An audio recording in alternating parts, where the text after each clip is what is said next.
Il est 19h50, bienvenue dans ce journal de la rédaction. Dans les titres de l'actualité de ce 10 novembre, arrivé hier à Riyad en Arabie Saoudite, le président de la République Alassane Ouattara prend part au tout premier sommet Arabie Saoudite-Afrique. Le Premier ministre ivoirien Robert Begré-Mambé a rencontré son homologue tchèque en visite en terre ivoirienne, venu renforcer les relations économiques entre les deux pays. Des ordures aux portes des riverains, c'est la situation que vivent les habitants du quartier Adjoufou depuis la construction du mur pour améliorer la circulation. Mesdames et messieurs, bonsoir. Le président de la République Alassane Ouattara prend part au premier sommet Arabie Saoudite-Afrique, répondant à l'invitation de Sa Majesté le roi Salman Ben Abdelaziz Al Saoud. Le chef d'État ivoirien a présenté les opportunités d'investissement en Afrique et plus singulièrement en Côte d'Ivoire. Pierre Dipomela. Ce sommet, placé sous le thème « Développement et prospérité, agriculture, éducation, santé et assistance humanitaire », vise à intensifier les relations et accroître les opportunités d'investissement entre le Royaume d'Arabie Saoudite et les États africains. Le chef d'État ivoirien Alassane Ouattara a saisi l'occasion pour présenter les offres de l'Afrique. L'Afrique offre d'importantes opportunités d'investissement dans les domaines prioritaires de ce sommet que sont l'agriculture, l'éducation, la santé et l'action humanitaire. Par ailleurs, nous encourageons l'Arabie Saoudite à accompagner les pays africains dans leur transition énergétique, à travers notamment le financement des énergies renouvelables. Majesté, Excellences, Mesdames et Messieurs, sur le plan bilatéral, je me réjouis de la qualité des relations que mon pays, la Côte d'Ivoire, entretient depuis des décennies avec l'Arabie Saoudite. En marge du sommet, le chef de l'État a eu des entretiens avec plusieurs de ses homologues et de nombreuses personnalités, dont le président de la transition gabonaise. Vous savez que depuis le 30 août, suite aux élections non démocratiques, le Gabon est entré dans une phase de transition. Et nous sommes venus ici pour bénéficier de ses conseils, de tout ce qu'il a vécu. Le président Ouattara étant un ami de longue date du Gabon, et aussi de par l'amitié que nos anciens chefs d'État, Feu Omar Bongo Ondimba et Feu Houphouët-Boigny, ont toujours eu cette considération entre eux. Donc nous avons bénéficié de ces conseils, comment mener à bien cette transition et comment nous aider. Nous comptons également sur le soutien du président Ouattara, qui est un grand frère et qui est un ami du Gabon de longue date, afin qu'il puisse peser également de son poids, notamment sur la scène internationale, pour que le Gabon soit apaisé des sanctions. Le sommet Arabie Saoudite-Afrique vient se joindre à la longue liste des sommets que l'Afrique tient avec le reste du monde. Ce sont les sommets France-Afrique, devenus Afrique-France, le sommet Russie-Afrique et son forum économique et humanitaire, le sommet Turquie-Afrique, le sommet Chine-Afrique. Le Premier ministre ivoirien Robert Begré-Mambé a échangé vendredi avec Petr Fiala, son homologue tchèque en visite en terre ivoirienne. Accompagné de nombreux investisseurs, l'invité de la Côte d'Ivoire espère établir de nouveaux contacts économiques. Salif Yalekwe, Tanguy Conan. Le Premier ministre tchèque, Petr Fiala, en tournée africaine, à la tête d'une forte délégation, dont de nombreux investisseurs, a échangé à Abidjan avec son homologue ivoirien, Robert Begré-Mambé. La coopération entre la Côte d'Ivoire et la République tchèque était au centre des échanges. Cette visite fait partie de la nouvelle stratégie de coopération de la République tchèque avec des pays africains où nous souhaitons développer des relations à long terme entre des partenaires égaux. Nous apprécions beaucoup le rôle joué par la Côte d'Ivoire dans le maintien de la sécurité, de la stabilité de la région. En même temps, nous savons que la Côte d'Ivoire est un pays à la dynamique économique la plus élevée en Afrique et qu'il y existe ici un potentiel énorme de coopération. C'est la raison pour laquelle je suis accompagnée par une délégation d'entrepreneurs très nombreuse. Il s'agit des représentants des sociétés tchèques qui sont venus ici pour nouer de nouveaux contacts avec leurs partenaires ivoiriens. Donc d'un côté, je peux citer l'exemple de livraison de machines, de véhicules, des équipements de transport. C'est un domaine où la République tchèque est traditionnellement très forte. Nous avons aussi un projet de livraison de bus. De l'autre côté, j'ai noté aussi le grand intérêt de nos amis ivoiriens pour le développement de la coopération dans le domaine de l'agriculture et technologies agricoles. Dans le cadre de cette mission, un forum d'affaires ivoiro-tchèque s'est ouvert vendredi à la Chambre de commerce et d'industrie de la Côte d'Ivoire en vue de renforcer les relations économiques entre les deux pays. À Adjoufou, dans la commune de Port-Bouët, plusieurs quartiers souffrent de la proximité avec les ordures depuis la construction du mur censé réduire les accidents et améliorer les conditions de vie. Dans ces quartiers en question, vous le verrez, les ordures ne cessent de prendre de plus en plus de place et avec elles, l'inconfort s'invite dans les ménages. Adjoufou, commune de Port-Bouët. Depuis plusieurs jours, ces tas d'ordures s'agrandissent et polluent l'environnement. Avec les poubelles, en tout cas, c'est pas facile parce que nous, on a nos magasins en face et les poubelles, et les mouches nous fatiguent, l'odeur. On est obligé de mettre clim et pour fermer le magasin. On ne peut pas exposer dehors parce qu'avant, la poubelle n'était pas là. Mais maintenant qu'ils déposent les assiettes là, c'est ce qui fait que ça fait trop de dégâts. Plus loin, le constat est encore plus alarmant. Les ordures et les insectes ne quittent plus les cours avoisinantes et rendent difficiles les activités dans ce quartier. Avant le mur, là, il y a poubelle là-bas, les gens versaient poubelle. L'autre côté là-bas, les mouches, tout ça, on ne voit pas. Mais maintenant, quand ils ont fait mur là, on ne peut pas. Donc ça est là, ça fait que ça nous fatigue. Les mouches, les moustiques, tout ça là. Au-delà là même, on ne parle pas. C'est non papa qui a payé médicaments, il met chaque matin, il met, puis ça tombe, on balaie pour aller verser. Les mouches ne nous laissent même pas le temps de vendre. On ne peut même pas vendre. Imagine-toi, depuis moi, mon commerce comme ça, depuis le matin, aux environs de midi, par là, j'ai déjà fini. Mais à cause des mouches, les gens ne viennent plus manger. La Juno, la nuit, c'est pareil. C'est pareil. On souffre comme ça. Depuis plus d'1 mois, on souffre comme ça.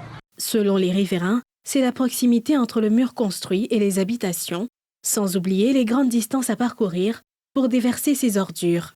Ils ont ramassé une première fois, mais après, on va dans 2 semaines, ça s'entasse. Il n'y a pas d'autre solution, il n'y a pas de bennes à ordures pour vider.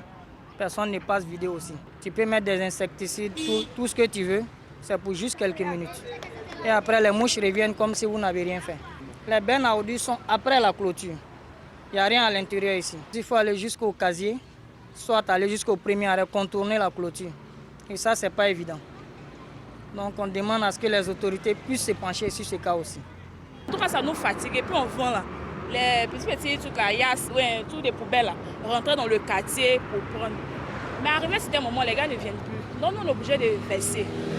Bon, nous, on peut dire que c'est tout pas. Mais les autres qui sont juste en bas là-bas. Le quartier, c'est pas de là. Il y a les quartiers encore en bas là-bas. Il y a d'autres qui viennent verser. Depuis l'avènement du mur pour cause de sécurité, les populations sont confrontées à certaines difficultés, notamment la grande distance entre les 2 ponts piétons et le rapprochement de certains bacs à ordures aux habitations. Ces populations craignent à la longue des crises sanitaires si le problème n'est pas vite résolu. La communication en tant qu'outil de renforcement de la confiance entre les jeunes et les leaders dans le monde moderne, c'est l'objectif de l'édition 2023 de la conférence internationale sur les gouvernements et la communication qui s'est tenue ce vendredi au Pullman Hotel, Abidjan Plateau. Mardoché Kwasi, Fulgence Kissidou. L'objectif de cette conférence internationale sur les gouvernements et la communication CIGC était de mettre en lumière l'importance et les enjeux d'une communication gouvernementale adaptée aux besoins de la jeunesse. D'où le thème suivant, renforcer la confiance entre les jeunes et le gouvernement. La jeunesse représente notre avenir, mais elle est souvent déconnectée des gouvernements, car elle ne cherche pas seulement à être informée, mais surtout à être impliquée dans des interactions. Si cette déconnexion persiste, les conséquences pourraient être graves. Les enjeux auxquels nous sommes confrontés sont multiples. La jeunesse en moyenne représente 75% de la population africaine. Elle est la majorité, Mais si elle se sent exclue, ignorée ou méprisée, le tissu social risque de se détériorer. Le président de la République, Alassane Ouattara, a décrété l'année 2023, année de la jeunesse. La question de la prise en compte des besoins de cette frange de la population est donc une préoccupation majeure pour le gouvernement. Le directeur de cabinet, représentant le ministre de la Communication, porte-parole du gouvernement, a donc au nom des autorités ivoiriennes salué cette initiative au vu de l'importance de la communication pour notre société. Renforcer la confiance entre les jeunes et le gouvernement est très important pour la Côte d'Ivoire, où 76% de la population a moins de 35 ans. La jeunesse ivoirienne a démontré qu'elle constitue une source inestimable de créativité, d'énergie et d'innovation. Il est donc de notre devoir de l'écouter, la guider, l'impliquer dans la construction de notre avenir commun.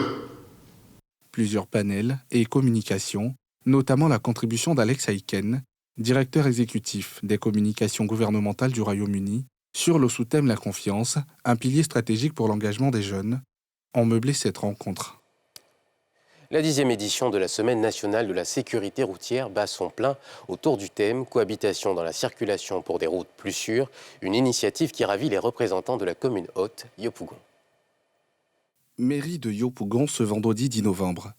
La 10e édition de la Semaine nationale de la sécurité routière y bat son plein autour du thème « Cohabitation dans la circulation pour des routes plus sûres », une initiative qui ravit les représentants de la commune haute. Cela nous donne les arguments pour aller vers les populations, les sensibiliser sur la nécessité de rendre nos routes plus sûres, de rendre la circulation plus fluide, afin que la commune de Yopougon soit encore plus reluisante et que les populations, d'où qu'elles viennent, les touristes, les Ivoiriens de manière générale, soient heureux. La police de la mairie, qui est la police municipale, est en mission pour libérer ces trottoirs et ces chaussées qui sont occupées aujourd'hui par les commerçants et qui fait que les automobilistes n'ont pas de choix que de côtoyer avec les piétons qui eux également n'ont pas le choix que d'aller sur la chaussée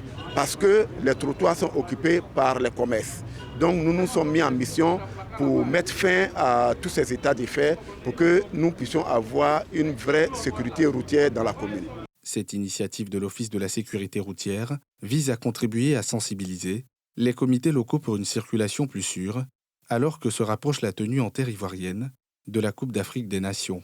Nous finissons la 11e audition dans le mois de décembre, du 3 au 10. Mais tout juste après le 10 décembre, nous rentrons avec une caravane qui va sillonner l'ensemble des territoires, qui va mettre le focus sur les 5 villes où se déroule la CAN pour traiter les cas accidentogènes qui se posent, notamment à faire une étude, à déterminer les points noirs, c'est-à-dire les points accidentogènes, comment les traiter avant l'opération de la CAN. La 11e édition de la Semaine de la sécurité routière va se tenir du 3 au 10 décembre prochain. Une caravane est prévue pour sillonner l'ensemble du territoire national, dont les 5 villes qui abritent la CAN et les 4 les plus accidentogènes du pays. Le marché ivoirien de l'artisanat a ouvert ses portes depuis hier à Abidjan et comme toujours, l'événement rassemble des créateurs de différents domaines. À cette 5e édition, le textile semble gagner une place importante avec des produits variant du prêt-à-porter à l'art de vivre, des œuvres qui attirent des passionnés du Made in Africa. Les éclairages d'Issa Koné, Cindy Sobdong et Chèque Bleu. Marché ivoirien de l'artisanat au parc des expositions d'Abidjan. À l'intérieur, de nombreux exposants venus présenter leurs produits. Parmi eux, Amani. À son stand, on retrouve des t-shirts aux couleurs du drapeau ivoirien. À quelques semaines de la CAN, ce marché représente pour elle une belle opportunité de faire connaître ses articles. Cette édition, j'ai voulu me démarquer avec ma nouvelle collection que je propose pour la CAN, la touche artisanale pour la CAN, un mélange de pain tissé, grand teint, c'est-à-dire qui ne déteint pas, avec du coton. Une très belle opportunité. Ça booste les ventes, effectivement, parce que j'ai vraiment voulu apporter l'artisanat dans la CAN. Ces créations ne laisse pas les visiteurs indifférents, particulièrement friands du Made in Africa. Le fait que c'est des produits africains qui mettent en valeur tout ce qui est africain, c'est ça qui est très attirant. Parce qu'il faut que nous montrons au monde qu'on a des belles choses chez nous aussi. Le textile a une place de choix au MIVA. Madeleine, par exemple, le transforme en article plus innovant. Sacs de course imperméabilisés, glacières flexibles, sont entre autres les créations de cet entrepreneur. La valeur ajoutée de nos sacs de conservation, c'est justement qu'ils permettent de conserver les aliments, parce qu'il n'y en a pas. Tout ce qui existe sur la place est importé. Nous avons conçu quelque chose avec des éléments et c'est totalement produit ici en Côte d'Ivoire. Et surtout, on lutte contre la prolifération des sachets, acheter la nourriture dans des sachets, se promener avec des sachets. Quand on vient de faire des courses, on trouve qu'on en souffre déjà beaucoup. Et là, nous avons cette proposition-là qui nous paraît répondre à un besoin. Ce n'est pas l'affluence des grands jours à cette édition au Parc des Expositions. Cette 5e édition n'est pas trop différente des autres éditions, mais ce que nous décrions, c'est qu'il y a un manque de communication. Il n'y a pas grande affluence. Il y a beaucoup d'artisans qui ne savent même pas que le MIVA se passe en ce moment sur nos terres. L'événement reste pourtant une opportunité pour les quelques 500 exposants, d'ici et d'ailleurs, de faire découvrir leurs œuvres au plus grand nombre. Cette 5e édition refermera ses portes le samedi prochain. Et le pays à l'honneur cette année au marché ivoirien de l'artisanat est le Congo-Brazzaville. Les artisans congolais nous proposent des produits issus de leur culture ainsi que les similitudes qu'elles partagent avec la Côte d'Ivoire. On découvre avec Nikema Moussa et Bobby Philémon. Poterie, perles, masques, sculptures, bienvenue à la loge du Congo-Brazzaville, pays à l'honneur de la 5e édition du marché ivoirien de l'artisanat.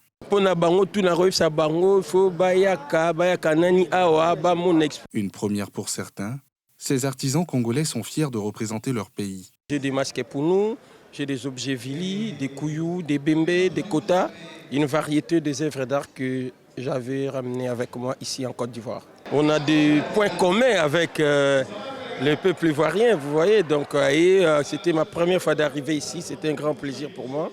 Jusque-là, au Congo, c'est un secteur qui est encore un peu abandonné, qui est beaucoup négligé. L'objectif, ce n'est pas rester sur les objets décoratifs, mais c'est qu'on emmène aussi le peuple africain à comprendre que ce que les autres font, nous pouvons le faire, et ça ne sert à rien d'aller toutefois importer. Cette exposition est aussi le lieu de présenter les similitudes entre la Côte d'Ivoire et le Congo. Le symbole de notre pays, c'est aussi l'éléphant, comme la Côte d'Ivoire. Ouais. Éléphant, on appelle ça Nzoko Aningala. Ça me fait aussi beaucoup de plaisir de venir représenter notre matière qui est des objets d'art avec des pièces rares et des bois rares, bien précieux, bien travaillés à la population ivoirienne et au monde entier, au tourisme qui vient ici en Côte d'Ivoire. À l'ouverture de ce marché, la ministre congolaise des PME et de l'artisanat est revenue sur le rapprochement entre nos deux pays. Ne dit-on pas que les Congolais sont les Ivoiriens d'Afrique centrale ou que les Ivoiriens sont les Congolais d'Afrique de l'Ouest? N'avons-nous pas en commun l'amour de la sape, de la musique? Ne consomme-t-on pas à Brazzaville la tiéké de Côte d'Ivoire autant qu'est consommé à Abidjan le manioc ou le safou du Congo? Que dire du porc, du pagne et des tissus traditionnels que nous valorisons ici avec le pagne tissé et le raffia de chez nous. Débuté ce mardi 7 novembre, le marché ivoirien de l'artisanat prend fin ce samedi 11 novembre au Parc des Expositions de Port-Bouët. Le thème retenu pour cette édition, l'artisanat, moyen d'inclusion sociale et de développement durable. Et c'est la fin de ce journal. Merci de votre fidélité. Merci à toutes les équipes qui ont travaillé à sa réalisation et je vous souhaite de passer un bon week-end sur les antennes de NCI.